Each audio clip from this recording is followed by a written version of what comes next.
Coucou Cécina, ha ha ha ha. Alors aujourd'hui vidéo des découvertes du mois d'avril, donc la version longue de la vidéo TikTok. On va commencer tout de suite par le film Véronica décide de mourir. Alors attention parce que c'est pas un film pour tout le monde, c'est un film qui parle de suicide avec Sarah Michelle Gellar et le professeur Lupin. Tiré d'un roman, c'est un drame fort que l'on suit avec une histoire morose bien que touchante. Au milieu de tout ça, il y a une romance qui naît et c'est là qu'on voit que Jonathan Tucker est un excellent acteur. Avec une réalisation soignée, nous partons pour 1h30 dans un récit qui pourra émouvoir le spectateur et également le faire réfléchir. Aujourd'hui, ce film est tombé dans l'oubli et il mériterait d'être plus connu car il reste intéressant. Jersey Shore Shark Attack, c'était vraiment naze. Récemment, j'ai regardé 2 autres films de requins dont je parlerai dans la vidéo, qui étaient nazes mais fun, et celui-là est juste mauvais. Ça s'appelle Jersey Shore, comme l'émission de télé-réalité américaine avec une apparition de l'un des candidats. Les personnages semblent aussi tout droit sortis de cette émission, ils sont détestables et en plus de ça, mal interprétés. Le scénario n'a comme toujours aucun sens, des petits pétards font trembler la terre, à un tel point qu'une des personnes tombe à l'eau, c'est ridicule. Une fille dit que ça sent le gaz et ensuite ça explose à cause de feux d'artifice et c'est comme ça non-stop pendant tout le film. C'est horriblement lourd et c'est un des pires films du genre que j'ai vu. La Mascotte, c'est un film improbable. Dans ma vie, des films qui n'avaient aucun sens, j'en ai vu, mais un slasher avec un paresseux, c'est du pur génie. C'est une comédie horrifique, donc ce n'est pas un film à prendre au premier degré, car lui-même a conscience de sa bêtise. C'est très absurde, mais l'humour fonctionne plutôt bien. Le paresseux est autant attendrissant que terriblement redoutable. Ça doit être l'animal de compagnie de Art le Clown, ou bien de Treefinger, car il regorge d'inventivité pour tuer ses victimes. Niveau casting, la plupart sont dans un surjeu constant. Mais on va dire que c'est le film qui veut ça. La réalisation est plutôt bonne et au niveau des effets gore, on ressent parfois un manque de budget, mais il y a quelques passages plutôt sympas. C'est un film intrigant, très spécial, mais qui va fond dans son concept et qui, avec un minimum d'objectivité, n'est pas mauvais. Rapide, c'est un des projets que je n'attendais pas cette année, puis finalement la bande-annonce m'a convaincu et j'ai passé un très bon moment. J'ai eu la chance de le voir en avant-première et je me suis régalé. On est pris par cette histoire qui est certes classique mais suffisamment captivante car on ne voit pas le temps passer. Nous plongeons dans le sport automobile et même si on n'est pas fan à la base, on est à fond. La réalisation est maîtrisée et nous offre des scènes de course palpitantes et réalistes. Côté casting, il n'y a rien à dire. Alban Lenoir est excellent et Paola Locatelli que je ne connaissais pas et qui est à la base influenceuse, s'avère être assez convaincante. Le seul point négatif du film, c'est que je le trouve trop rapide, sans mauvais jeu de mots. C'est parfois expéditif, sans grand développement, et les péripéties s'enchaînent de façon assez fluide, sans trop de difficultés. C'est assez cool de retrouver Anne-Marie Ving et Mathilde Lamus que j'avais bien aimé dans Candy Chat, même si son personnage est cliché et assez agaçant. C'est un film que je reverrai avec plaisir. Drop Game, c'était pas trop mal, encore un projet que je n'attendais pas cette année et que j'ai aussi eu la chance de voir en avant-première. C'est une production Blumhouse et ça se reconnaît entre mille. Un concept simple sur environ 1h30. On est sur un thriller et non un film d'horreur se déroulant en huis clos. Nous suivons une date perturbée par un mystérieux personnage, un peu à la Phone Game mais en version 2025. Le début est bon, après il y a un terrible ventre mou en plein milieu du film qui vient gâcher le rythme. Heureusement que le 3e acte est plus dynamique, même si je trouve qu'on change un peu trop radicalement de ton avec un passage sur lequel j'ai quelques doutes niveau cohérence. Pas mauvais, mais une œuvre des plus oubliables et qui je pense ne fera pas vraiment l'unanimité. Les adversaires, c'était vraiment pas ouf. Pour ce film, je pense que je peux citer un grand sage de notre époque, je ne m'attendais à rien, je suis quand même déçu. Vu l'histoire et le casting, et le fait que ce soit un film dont peu de personnes parlent, je pensais que ça serait bien, et finalement c'était presque 2 heures interminables. En fait, c'est un film de boxe, mais avant tout c'est un road movie avec 2 personnages insupportables qui pendant quasi tout le film racontent des anecdotes inutiles, tout en se balançant des vannes non-stop. C'est long. Très long pour au final un combat loin d'être palpitant. Un seul visionnage est largement suffisant. Minecraft le film, c'était ridicule. Je pense qu'il figurera sans aucun doute parmi les 10 pires films que j'aurais vus en 2025 et je pense que dans un an, les Razzie Awards vont se régaler. On est sur une sorte de Jumanji Bienvenue dans la jungle mais en version Minecraft terriblement mauvaise. Pour un long métrage sur ce jeu vidéo, il aurait fallu faire un film d'animation et inventer une histoire vraie à Steve en ajoutant Alex et un grand méchant par exemple Herobrine, ça aurait pu être intéressant. Finalement, nous avons une énième comédie familiale d'une tristesse sans nom et d'un vide scénaristique abyssal. Il y a quelques mois dans la vidéo analyse du trailer, je disais que visuellement ce n'était pas moche, mais que le contraste avec les humains était très bizarre et après avoir vu le film, je pense toujours la même chose, sauf que parfois il y a des fonds verts ratés. Si pour être une star hollywoodienne, il suffit juste de grimacer pour montrer notre jeu d'acteur, c'est à la portée de n'importe quelle personne que vous croisez dans la rue. Ça faisait longtemps que j'avais pas vu un film avec des prestations d'acting aussi désastreuses, et il y en a pas un pour attraper l'autre. Passer les 25 premières minutes, ça devient un cauchemar. Il y a des blagues constamment, c'est infernal et pas drôle, ça vise un public très jeune en les prenant pour des demeurés, il n'y a aucun enjeu, aucune tension, chaque situation est désamorcée par une blague ou par des personnages profondément stupides. Dans ce film, je ne sais pas ce qu'il s'est passé, je ne crois pas que Michael Bay soit rattaché au projet, mais il y a des grosses explosions de partout et pendant tout le film. Je ne sais pas ce qu'il fallait attendre venant d'un film Minecraft, mais je pense qu'au global, on a quasiment tous été déçus. Mais bon, si vous l'avez aimé, ben vraiment tant mieux pour vous. Novocaine, les films à concept comme celui-là, c'est soit ça passe, soit ça casse, et là c'est une réussite. Une sorte de version décomplexée d'un John Wick ou d'un Taken, avec le facteur douleur à moins. Porté par Jack White et Amber Thunder, incarnant avec brio le nouvel Hollywood, on passe un super moment en salle, 1h45 effréné, bien trash avec un humour maîtrisé et un concept exploité au maximum. Ça fait également plaisir de voir une telle production sur grand écran car au premier abord, ça fait plus film de plateforme. Et qui sait, peut-être que c'est le premier opus d'une nouvelle saga. Money Plane, c'est un bon gros nanar, vous avez vu sur l'affiche, il y a Thomas Jane et Denise Richards. Ils sont plus présents sur l'affiche que dans le film, mais bon, vu le type de production, ce n'est pas étonnant. Les fans qui suivaient le catch dans les années 2000, vous avez pu reconnaître Edge en tête d'affiche qui porte le long métrage sur ses épaules. Money Plane est un projet qui, seulement au vu de son affiche et du casting, en ferait fuir plus d'un, sauf moi. Sur le papier, l'idée initiale est plutôt bonne, celle d'un avion casino rempli de malfrats, mais quand le film n'a pas de budget et que ça se ressent, le rendu est risible. Décor gris, vide, fond vert visible et casting qui se bat pour un Razzie Award, nous sommes sur une pure œuvre de série B. Le scénario est rempli de défauts, les personnages sont ultra sérieux, puis il y a le réalisateur qui joue un comic relief qui fait tâche dans le récit, et ensuite, un point qui est récurrent dans ce genre de production, c'est l'exposition. Il y en a constamment. Les personnages pensent tout haut, et le principe du show don't tell est totalement évincé du métrage. À aucun moment on ne se croit dans un avion en plein vol, mais justement ce sont tous ces défauts qui font que j'ai apprécié le film. C'est un bon gros nanar, risible, mais malgré tout bien rythmé. Et heureusement quand le film ne dure même pas 1h20. Ciao Pantin, je connaissais pas ce film qui apparemment avait fait parler à l'époque. Plus de 40 ans après sa sortie, c'est un long métrage qui a vieilli mais qui reste toujours bon. Sur un scénario classique avec en tête d'affiche une icône des années 70-80, Ciao Pantin est un pur produit de son époque disposant d'une imagerie froide et grisâtre. Nous sommes sur un récit vengeur, sympathique bien que beaucoup trop prévisible. Du début à la fin tout se devine et le final est inévitable. Le duo principal est convaincant et les personnages sont attachants. Je suis content de l'avoir vu mais j'en garderai pas un grand souvenir. Spartatouille pitoyable, Selzer et Friedberg n'ont pas tué le genre parodique, ils l'ont réduit à néant, ils l'ont pulvérisé, ils lui ont fait regretter d'avoir croisé leur route, vraiment. Vous savez ce qu'il y a de pire dans cette histoire? C'est que c'est même pas du DTV. Cette colossale déjection fécale est sortie en salle. Bon, ils ont fait que 30 000 entrées en France, mais c'est quand même sorti au cinéma, et ça c'est terrible. En gros, pour résumer le film, c'est simple. Caca pipi, prout, bite, ro, nichon, porc dans la tronche. Une production, tout ce qu'il y a de plus consternant. De base, tout ce qui est caca pipi, je trouve ça rigolo, mais dans Spartatouille, c'est épuisant psychologiquement. Des fois on rigole, mais c'est comme quand un pote relou nous taquine, on rigole de fatigue et pas vraiment parce que c'est cocasse. Un film affligeant, et le pire, c'est que j'ai pas encore vu toute la filmographie des réalisateurs, et je compte le faire. Je suis comme un mec qui touche du feu finalement. The Ranger, correct. The Ranger, c'est le genre de film que l'on retrouvera pas ailleurs que sur une plateforme comme Shadow, mais il a quand même une droit à une sortie DVD dans le magazine Mad Movie. C'est un slasher plutôt correct avec un groupe de jeunes dans l'ensemble détestable et un tueur interprété par un acteur qui a vraiment la gueule de l'emploi. C'est simple, efficace, loin d'être grandiose, on ressent un budget limité, mais ça passe. Mais ça se passe en forêt et les effets pratiques sont plutôt convaincants, donc on ne passe pas un moment trop désagréable. Life on the Line. Ce film est un DTV. En voyant son affiche, on s'en serait douté. En étant un maximum objectif, ce n'est pas un bon film. Il ne se passe presque rien, puis le dernier acte s'avère assez platonique. Malgré tout ça, je trouve que c'est un film attachant, possédant divers points que j'aime beaucoup.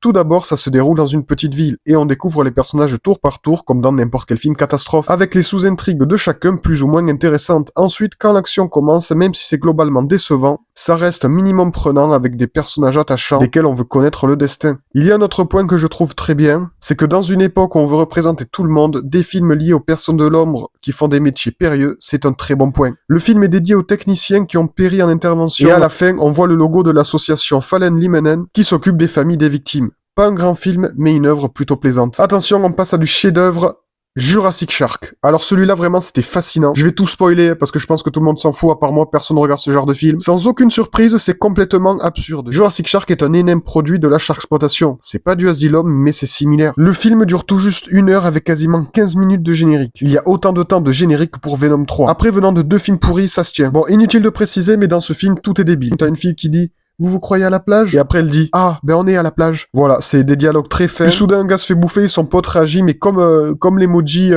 choqué avec les mains sur les joues, comme Macaulay Culkin quand il se met de l'après-rasage sur la tronche. C'est hilarant, c'est super mal joué. Il y a une baston au ralenti avec de la musique, dans laquelle une des héroïnes se fait croquer, ça sort de nulle part. Au fil du visionnage, j'ai une théorie sur les dialogues du film. En fait, on dirait des phrases pas finies, mis bout à bout, et à un moment t'as une meuf, elle dit je vous serrais bien la main, mais j'ai les mêmes prises. Et t'as l'autre qui lui dit: le soleil va se lever dans 3 heures. Enfin bref, c'est n'importe quoi. Les méchants balancent de la dynamite qui sort de je ne sais où. Dans le lac, les deux héroïnes sont prises en otage et doivent aller chercher un truc au fond de l'eau. Puis ensuite, t'as le requin qui bondit. On voit le détourage fond vert de la meuf, il la croque, laissant juste les moignons de ses jambes. Puis la plus sensée dit « On doit partir ». Et la plus stupide, elle lui dit « Non, il est intelligent, il va nous retrouver ». Et elle réussit à convaincre sa pote, donc elle fait la pas pour lui faire bouffer de la dynamite et elle le tue. Donc c'est encore un film comme ça qui se termine par une explosion, c'est terrible. Et ce qui est vraiment impressionnant, c'est que ce genre de film existe. Au global, j'ai plutôt bien aimé. C'est de la série Z totalement débile, mais assez fun. Maxine, bon malheureusement, comme la plupart des gens, j'ai été déçu par cet ultime opus de la saga X. Loin d'être mauvais, Ty West nous offre un final que je trouve en demi-teinte. La première heure est vraiment bonne avec cette histoire de tueur en série, mais la seconde partie, sans spoiler, n'est vraiment pas ce que j'attendais, et ne m'a vraiment pas convaincu. Mia Goth est toujours excellente dans ce rôle, elle crève l'écran de par sa prestance et son assurance, elle semble totalement habitée par son personnage. Maxine est le film avec le plus gros casting, ça fait plaisir de voir toutes ces grosses têtes, sauf qu'ils incarnent des personnages vides. La mise en scène reste excellente comme dans les opus précédents avec un grain d'image pour coller à l'époque, et niveau décor et couleurs, et aussi style vestimentaire, l'immersion est totale. C'est un bon moment mais pas le final attendu. Alors là, accrochez-vous, je sais pas si vous connaissez ce film-là, Monster Island, c'est incompréhensible. Dans ma vie, j'ai vu énormément de films, donc j'ai vu plein de trucs improbables, comme un slasher avec un paresseux cité précédemment, mais ça dépasse l'entendement. Et ça prouve encore plus que la carrière d'actrice de Carmen Electra est une gigantesque blague. Si vous connaissez pas ce film, je vous recommande d'aller voir l'étendue des dégâts sur YouTube. C'est une comédie d'horreur avec un mélange de CGI absolument atroce et de stop motion risible. Niveau casting, à part Mary-Elizabeth Winstead, personne n'a fait carrière et ce n'est pas étonnant. Mais comme dans toute production douteuse, il y a un doyen qui a eu un rôle culte par le passé. Dans ce film, il y a Adam West qui jouait Batman dans les années 60. C'est un long métrage vraiment cauchemardesque dont l'existence même devrait questionner des scientifiques. World Battle Invasion Los Angeles. Alors pourquoi ce film est-il totalement oublié? Il faut vraiment qu'il soit revisionné et qu'il soit réévalué car c'est vachement bien. C'est probablement le dernier film dans lequel Aaron Eckhart joue bien. La réalisation est excellente, visuellement, c'est toujours très bien, près de 15 ans après sa sortie. C'est très bien rythmé, les temps morts n'existent pas, la tension dramatique est constante grâce à un scénario bien construit et des personnages simples mais attachants. Nous assistons à un spectacle épique, un film qui se vit intensément en salle et l'expérience devait être complètement folle. Peut-être qu'une suite verra le jour et si c'est le cas, je serai présent. Les cartes du mal, moyen, lors de sa sortie en salle, le film s'est fait défoncer par la critique et en étant un minimum objectif, c'est compréhensible. Ce n'est pas un bon film du tout. C'est un slasher en tour par tour, un peu comme Destination Finale ou le Action Vérité de 2018, les personnages sont vides, le scénario pareil, tout s'enchaîne, et voilà. Les mises à mort sont inventives, mais la plupart sont suggérées avec du hors-champ, ou avec une timide goutte de sang, comme s'il fallait cacher un certain manque de moyens. Malgré tous ces défauts, je trouve que le film est attachant. Le principe du slasher en tour par tour comme un jeu de société macabre, je trouve ça vraiment prenant. C'est plutôt bien rythmé, bien réalisé, donc j'ai pas subi ma séance, même si j'avais conscience de regarder quelque chose de médiocre. Imparfait, mais pas désagréable. Le grand jeu, excellent film, je pense que Jessica Chastain aurait pu mériter un Oscar, bien avant Tammy Faye avec le film Le Grand Jeu. Jouer comporte des risques, parlez-en à des professionnels. Entre passé et présent, nous plongeons dans un univers fascinant, terriblement pervers, celui du poker et des jeux d'argent. Tiré d'une histoire vraie avec un excellent casting pendant plus de 2 heures, cette histoire nous captive. C'est impossible de décrocher tant c'est brillamment exécuté. Un film qu'il faut voir, et ça sera parmi les meilleurs films que j'aurais vus cette année. Alerte film de requin.